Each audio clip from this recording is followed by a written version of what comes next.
Hari ini kita cerita, bencong sanggah dakwaan warisan, isu kenyataan tidak layak disalah tafsir. Adakah benar kenyataan itu dipolitikan untuk membangkitkan sentimen kaum? Siapa sebenarnya sedang mencari modal politik selepas pilihan raya?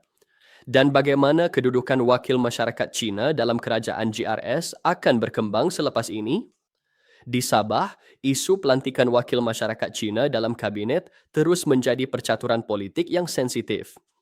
Kenyataan bencong sebelum ini didakwa menggambarkan masyarakat Cina tidak layak dilantik sebagai menteri hanya kerana kecenderungan politik mereka kononnya menyokong pembangkang.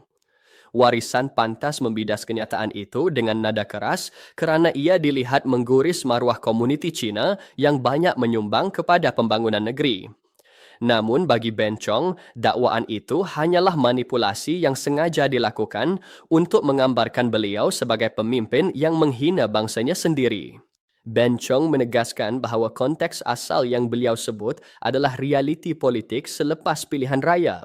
Keputusan pelantikan adalah hak ketua menteri bergantung kepada mandat dan kedudukan parti dalam kerajaan, bukannya soal mana-mana kaum layak atau tidak layak. Di sini timbul persoalan utama. Adakah warisan benar-benar memperjuangkan keterlibatan kaum Cina dalam kabinet atau mereka hanya mencari peluang untuk menyerang kerajaan baharu melalui isu perkauman yang mudah mencetuskan reaksi emosi rakyat? Warisan sebelum ini juga pernah dikritik dengan isu serupa ketika mereka menjadi kerajaan. Kini mereka menggunakan naratif yang sama terhadap GRS. Itu menunjukkan bahawa permainan politik perkauman sering muncul ketika pihak tidak berada dalam kerusi kuasa.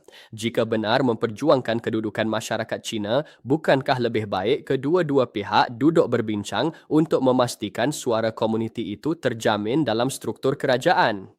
Dalam masa sama, GRS melalui bencong menegaskan bahawa perkongsian kuasa Sabah masih kukuh. Namun, realiti di lapangan, ramai rakyat Cina Sabah mempersoalkan mengapa tiada seorang pun wakil Cina diangkat ke jawatan timbalan ketua menteri seperti yang pernah dijanjikan. Soal persepsi ini yang perlu diselesaikan segera oleh kerajaan baharu. Jika tidak, kekosongan representasi akan terus membuka ruang kepada pembangkang untuk menuduh kerajaan tidak sensitif kepada masyarakat Cina. Bencong juga cuba mengalihkan naratif bahawa isu ini adalah usaha pembangkang untuk membina kembali modal politik selepas kekalahan pilihan raya.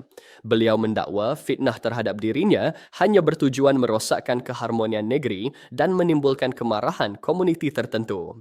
Namun, tanggungjawab pemimpin kerajaan bukan hanya menolak dakwaan tetapi juga memberi bukti jelas bahawa prinsip keterangkuman benar-benar dilaksanakan, bukan sekadar kenyataan media. Akhirnya persoalan besar masih kekal. Bila masyarakat Cina Sabah akan melihat perwakilan yang setara dalam kabinet? Bila komitmen itu akan diterjemahkan secara nyata?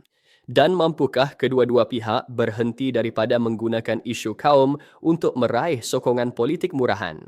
Sabah memerlukan suasana perpaduan pasca pilihan raya, bukan politik sentimen yang mengulangi drama lama. Itu dia ulasan Kita-Kita FM. Kita bukan hanya mendengar, tetapi menilai dan menganalisis. Dan jika bosku suka, jangan lupa like, komen, share, dan subscribe. Terima kasih.